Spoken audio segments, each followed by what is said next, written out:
finale kipe magafite ko kimwe APRFC ibitego bibiri epana igitego cya kipe watarandetse na Deliso Metinho atatu turebe mpira tanzania mugano kote au karano kwa attention eka turebe tariko lata mana nega tariko adasha kushano cyagwe mu kira kipe yakera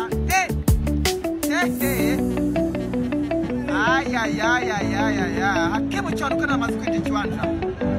namuona kabisa namba 7 mgongoni unamuona kwanuka kana sema uganda aje kusabita kwa mjane wao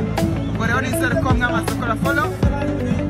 ekipe ya Magaju imazuti ibitego 11 mu mikino ko itatu amaze gusina guhura na ekipe ya PRFC mikino ko itatu yinjije ibitego 11 mu gihe PRA imaze gutereka ibitego 11 mana yagasanga iyo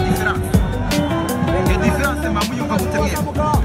bari follow mubabari ibyo bintu byibore bari follow mushaka ile ibitego byinshi bishot TV nabakunda cyane abantu bari uti bamucamu attention control gituza neza cyane kabisa pina garukira Chuma Iputu attention hakimu cyane kamusunika team captain Masudi Narsisi Sanga Barneza cyane kwa Sabie Jean Claude Samka mujyanye mu ngano cyuga sasa attention check munari yabo ibyo munari imbere y'izama ariko umupira arengari